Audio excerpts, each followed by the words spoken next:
Special thanks to Stumbling Tours super sponsors Schumann 3D Blast, Shine Wolf, Ministry of Ennui Control, Metric Conversion, Runefox, Thingy, Lemon 314, and Lord Entropy. Visit David X Newton on Patreon to join the ASCII Brigade.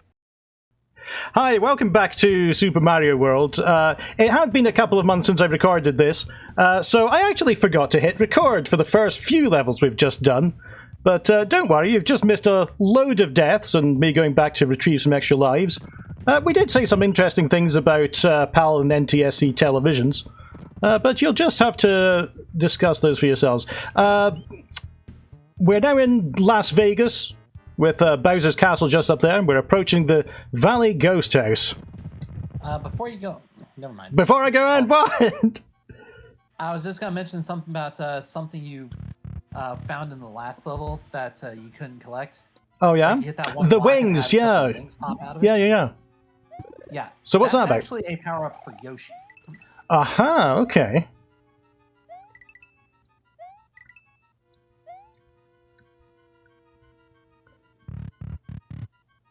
Oh, dear. Oh, cripes, I remember this level. This is like a maze and a half. Oh, dear. Most ghost houses are. Yeah, I mean, like, even compared to all of them, this one's just... Mm-hmm. Well, Oh, no! I was close. Is the Valley Ghost House, I suppose. Mm-hmm. They do save the best for last.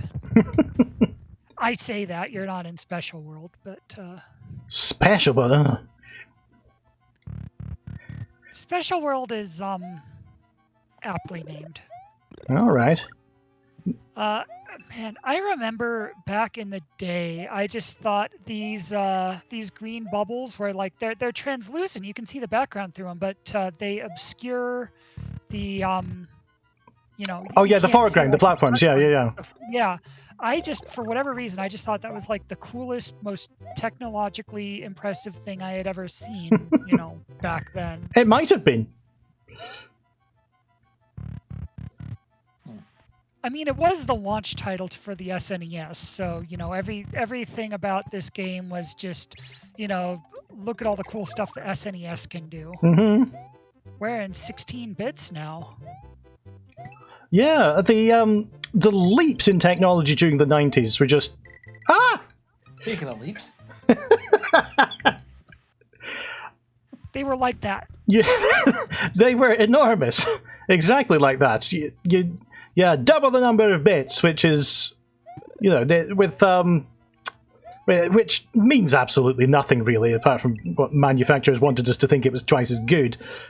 But you've got so much more color space, you can hold so much more in memory, you can just do so much more. Now, with another console generation, maybe you can make the texture of grass slightly more realistic at a subatomic level.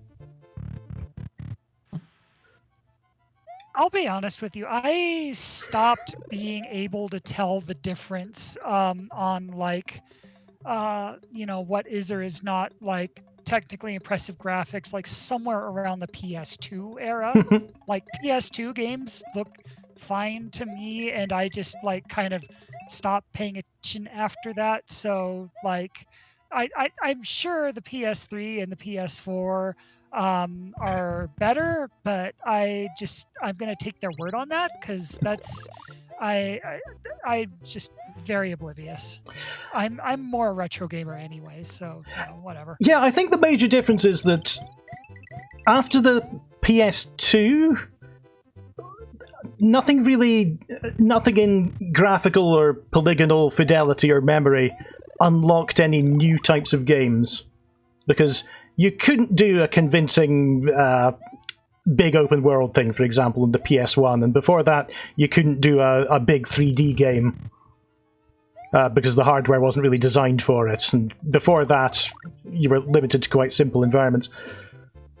I remember talking to this about someone, and they pointed out that the thing I was forgetting is online play. That was the big thing that PS3 did. Everything shifted online and very connected. Oh, I've done it. Yay! Yeah.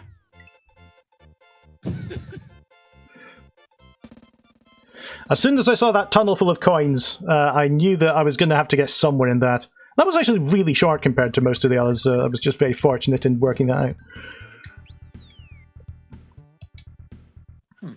So yeah, I definitely agree that past the PS2, there's really not much of a difference in games as there ever was.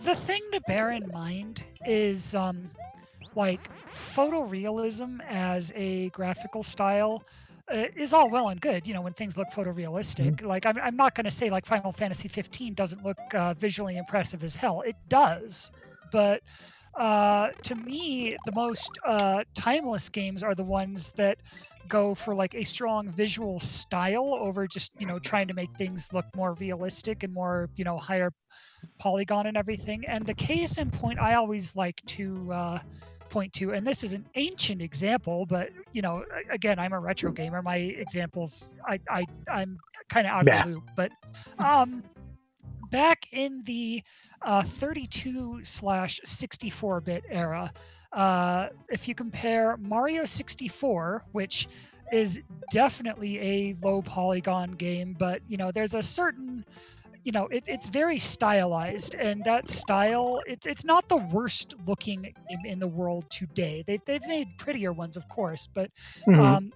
like when they made Mario 64, they knew what they were working with, and they made something with a unique, memorable style within those confines. And yeah, it's blocky as hell, but it's kind of cute. It works. Compare that to, say, from around the same era, the original PS1 Tomb Raider 1, where this was their idea. Yeah, like if you've ever seen like the PS1 render of Lara Croft, and like this is someone's idea of what breasts look like. Now, like one of these games has aged far, far better than the other one, and that's because the one that aged better wasn't really trying to look like anything except its own thing. It looked like Mario 64, and to this day it looks like Mario 64, and that's fine. As opposed to Tomb Raider, where our tastes in what women look like have developed a bit.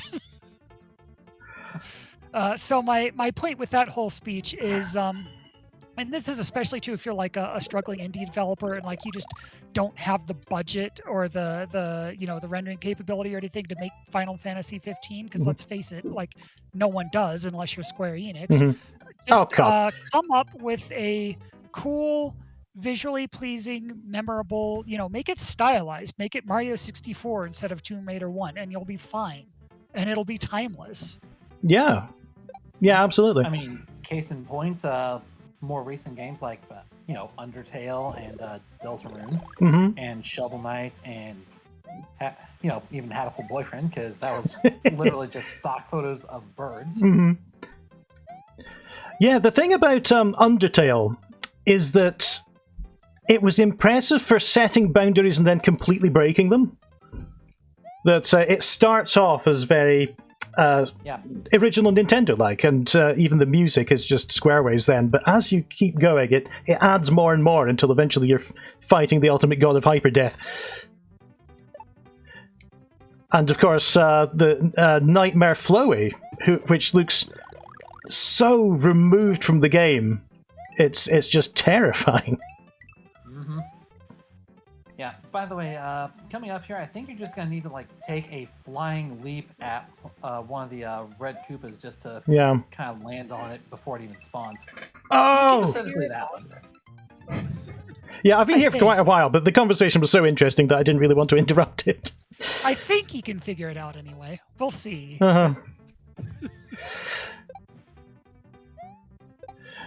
So I wondered at first if the countdown was how long I spent on the platform. So if I jumped, then I'd be able to stay on it a bit longer. But that doesn't seem to be the case. Nope, it's from the moment you set it off. Yep. Of course, the ROM hack community gets really vicious with these sometimes. Like I've seen versions of this game where I didn't jump. The timer running out, those things explode. Oh, Mario Mario ROM hacks are just... That's a whole genre unto themselves. Uh-huh. Yeah, I think it's part of the reason why Mario Maker and Mario Maker 2 were so successful. And even Nintendo then, just took the concept of, oh, you want to make your own Mario game? Okay. Yeah. And even then, there are like certain things you can't do in Mario Maker, just because Nintendo like isn't going to be that mean. Like Kaizo traps, for example. Wait a minute, what's happening here? In Mario, in Mario Maker, the stage is over when you hit the tape and the stage ends, period. You can't do post clear Kaizo deaths. So, that's something that you really need to get into the ROM hacking community for, which isn't to say I'm in the Mario ROM hack community, because I'm not that much of a masochist, but I'm aware of the fact that it exists, and it does things that even the levels in Mario Maker can't do. So yeah, if you want to be mean to people in the form of a Mario game, there's a whole community for that. There are several whole communities for that. Oh! I was proud of my jumping as well. So, as you were talking, the layout of those platforms rearranged themselves because I jumped in a slightly different way. I got more platforms than I had before.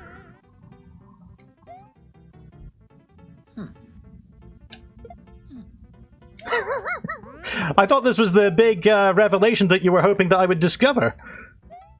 I don't just remember this level, and honestly haven't... if I'm being perfectly honest with you, I don't remember this stage, and I haven't actually been paying that close attention to your playing. I'm just kind of sitting here enjoying the conversation. So, oh, there were platforms. Okay, neat. All right, here we go. This requires some setup. Oh, I knocked it on the wrong end. I thought I was slowed down by picking up the spring. Just when I started paying attention. Yeah, maybe let's talk about something completely different again. Right, that'll do it. Oh, I thought the way the mushroom goes was dependent on which side of the block you hit. Maybe it is. I think that one's just like, you know what? No. Oh! I picked it up instead of knocking it, but if I knocked it, it would have just killed me anyway, I think. I'm sorry, I just had a bit of a chuckle there at how much you were saying knocked it, considering in Japan they're actually referred to as knock-knocks. They are? Okay. Yeah. Something I learned from Super Mario RPG, actually, which was why one of the weapons you can give Mario is called a knock-knock shell. Uh-huh. Because it's literally just a basic Koopa shell. I think I've mentioned it before, but in Germany, I think the Koopas are called Knocken or something like that, and the bone Koopa is called Knocken Bocken Tropfen. I've probably said something very rude in German, but it has that kind of rhythm to it. So, Zach, on questions pertaining to Mario RPG naming conventions, why are there two lazy shells? I've always wondered that. Why is the weapon and the armor, why are they both the lazy shell? I don't know, why does... Because they couldn't be bothered coming up with two names. Lazy shell. I don't know, why is there a monster and a sword in all the Final Fantasy games called Ultimate Weapon? There was something weird about because the former is attractive and the latter is useful. There was something weird about one of the Final Fantasy bosses, wasn't there? That it was called Ultima, and it wasn't intended to be called Ultimate Weapon. It was called. I don't know. I'll stop talking. I think you're thinking of FF6, which was released as originally FF3 in like back in the day. Mhm. Oh yeah, no, that it's one called had the Atma weapon. Oh, Atma for Yes. Ultima. Yeah, just a complete failure Yeah, to interpret the syllables. Yeah, I think that was either a translation error or a space constraints or both. I mean, it was a Ted space Woolsey. constraint. It was a Ted Woolsey thing, so liberties were taken. I love the thing in Cave Story where the password is Litigano Motsgaud. And it was because the translator was just tired that night, and he said, well, I can't make sense of this. Okay, Litigano Motsgaud, but it's the game's name backwards in Japanese, which was Dokutsu Monogatari, I think.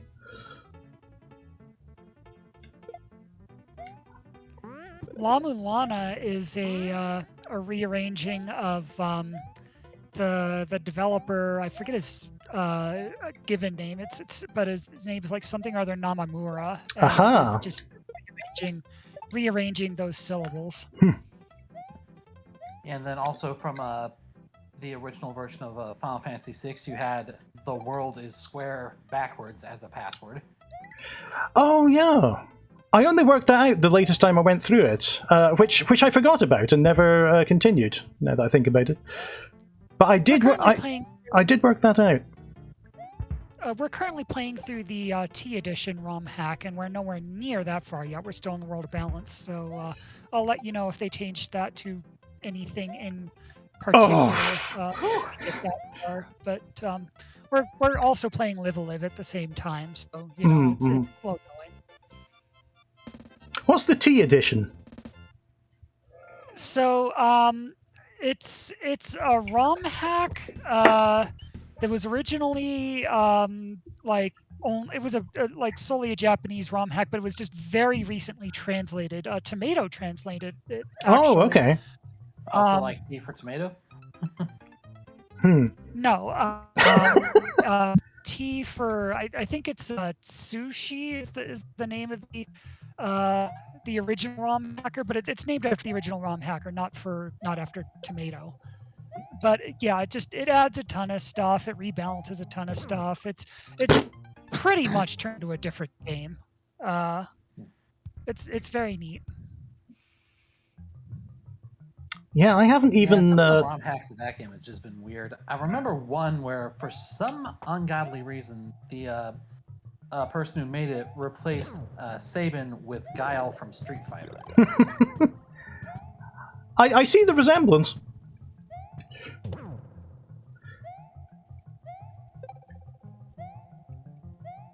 There we go. I know this one replaces Siegfried with Mesh from FF5. Which, to be fair, that's I can see the resemblance, honestly. Yeah, I'll be honest. There was a period of time where I thought that they were in fact the same character.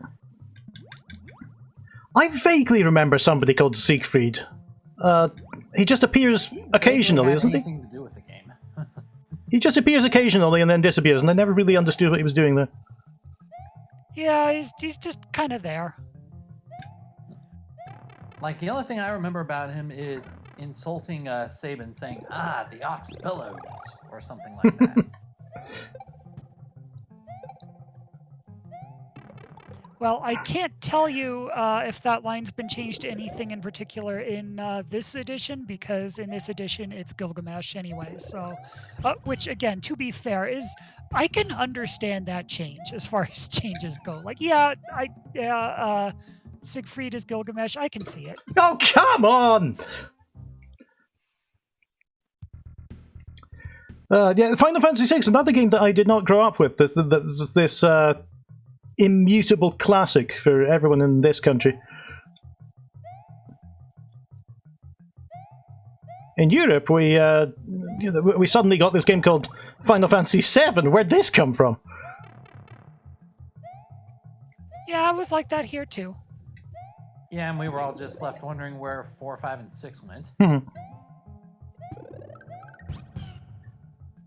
I've just realised that another thing about inconvenience being nostalgic is you couldn't just go and check on the internet. You had to be, you had to be told in a specific edition of some magazine or something. There wasn't anyone to just ask. Yeah, I remember one time I was playing an old PC game called Hugo's House of Horrors. Oh yes. One character I ran into was bombarding me with questions like, what do you do with a pangalactic garbage monster? Yes. And there was one question about who wrote the book Dracula.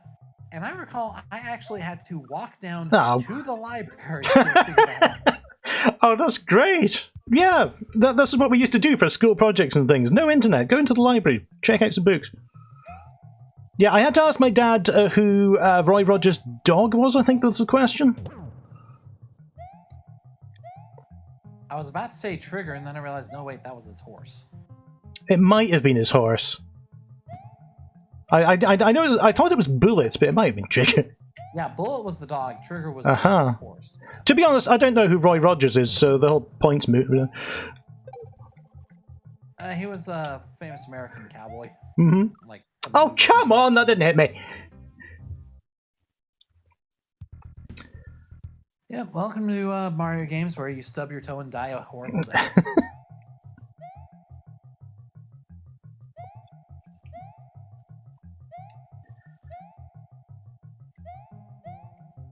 So we started with, what was it, 43 lives? 47 lives? Can't remember. 47. Yeah. 47. Yeah, that was the number that I went back and retrieved in the cheaty bonus stage. And we've churned through quite a lot of those. Ah! And there's another one.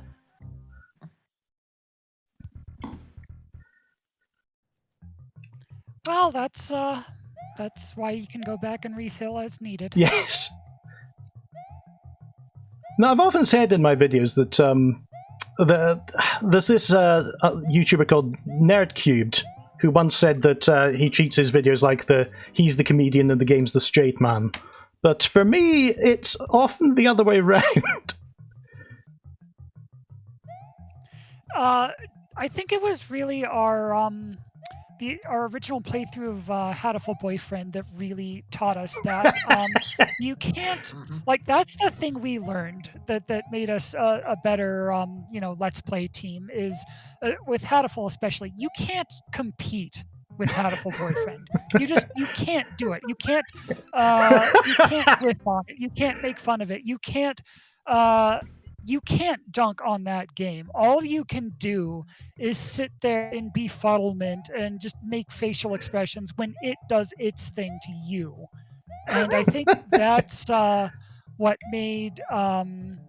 I think when we learned that, it was what made our videos better. And it's just something that we've kind of taken as a philosophy of just, videos like this pretty much ever since. Mm-hmm. It applies to a lot of things, but like Hatoful especially. Do a Hatoful playthrough and that will teach you some humility. If you think you can compete with the game and make like if you can act like the game is the straight man, like Hatoful will teach you very quickly. Yeah, if you're looking to break that habit, straight man, and you'll quickly learn the game is a comedian and you are the punchline. Yeah. If you're looking to break that habit, which honestly, I think if anyone's looking to get into like Let's Play videos and stuff like that, that's just good advice in general. It's just don't try to compete with the game. If you're someone who is currently trying to compete with the game and you want to like learn to stop doing that because it'll make your videos better, play Hatoful.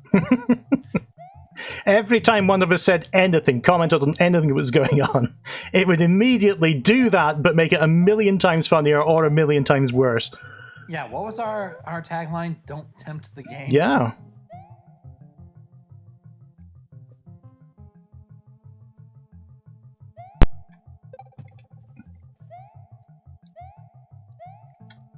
Ah! I did that before! It's just that little delay when you go down on that trampoline. This is genuinely difficult. Welcome Well, to the it is Valley of close Bowser. to what's supposed to be the end, so...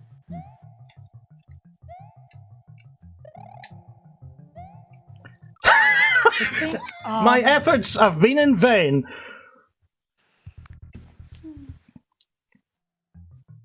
I think Valley of Bowser, being the end of the main story and everything is, like the non-hidden part of the game is basically the second most difficult area in the game. And before you say anything, Zach, I'm counting Special World and Star Road as like the same area because Star Road's only like 5 levels anyway. So. Yeah, I was trying not to say anything about that whole area. Whew! Cock! I can go down below, can't I? If I run fast enough, I can just sneak under there.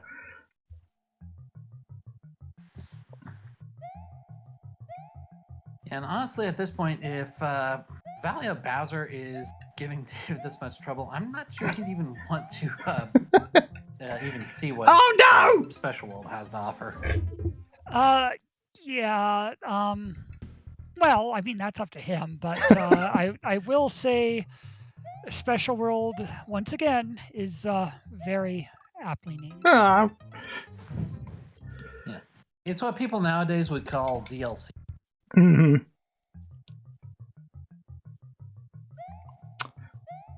Do you know, I discovered one of the very first on-disc DLCs while I was doing the Epic Mega Games series. There was this pinball game called, I've forgotten, Silver Ball, that it came with 5 tables, but you could only access 4 of them because a couple of vital files were missing. Just something innocuous like the high score file and the music.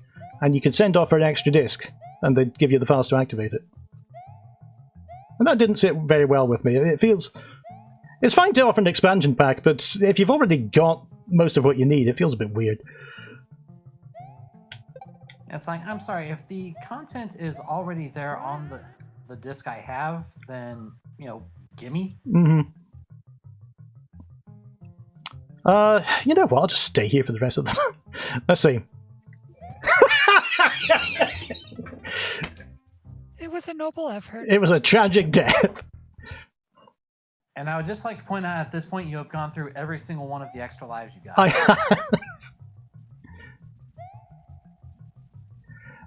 Yeah, at the very start, when I had forgotten to record, we just went back to the... where we're going to go now, in fact. And we... and we just gathered up some extra lives. So I think we're going to do that again.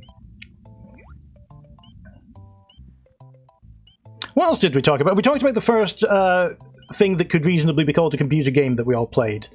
Zach, yours was on the Atari 2600. What was it? It was Circus Atari, which, as I mentioned, was a game I deliberately lost at continually because they made it so hilarious to watch the little guys bounce around and just go splat.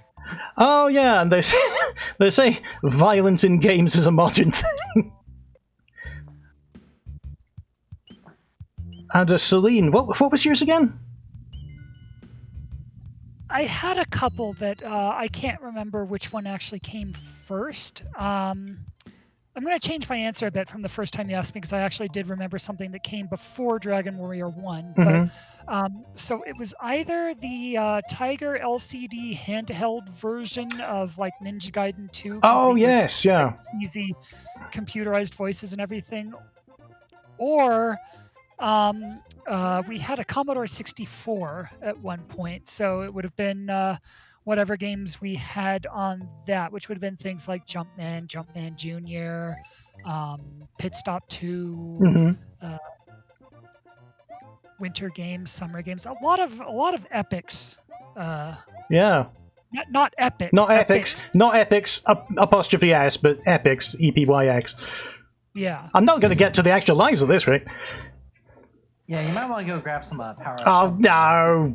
How embarrassing! All right. You know, the help I can get. This is, I think coincidentally when I've been playing this, it's always been a bit of an off day.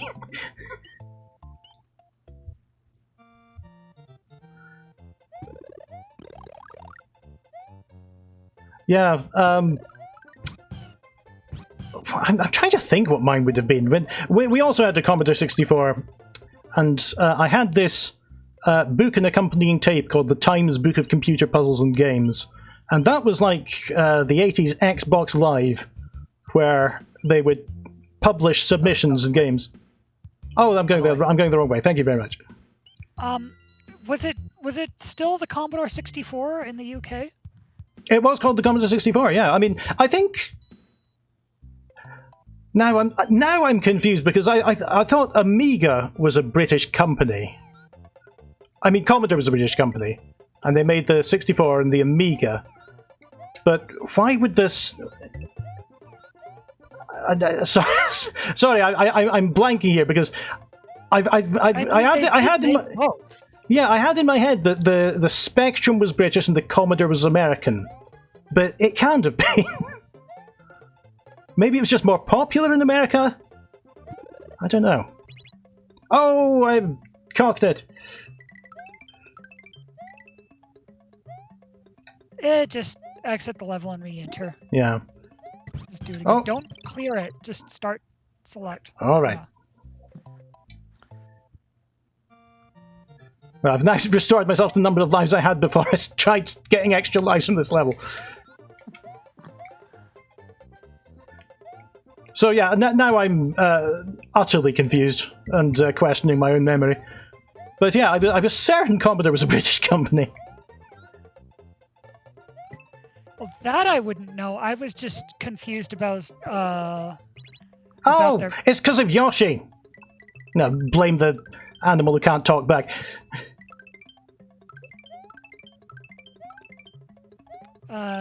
Yeah, like I wouldn't know about the company, but I just was confused about the actual products they make, because I know the difference between the 64 and the Amiga. That's just a generational difference. It's like the difference between the NES and the SNES. Mm-hmm. I remember they also made the VIC-20, and I'm just trying to remember which one that one was. Oh, wait, hold on.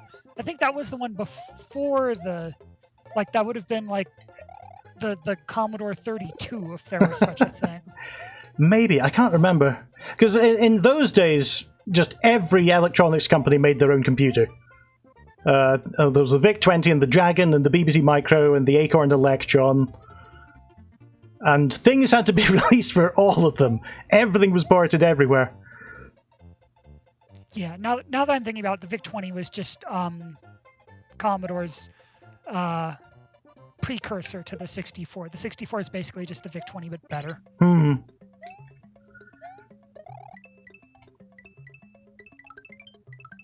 Right, that's more like it.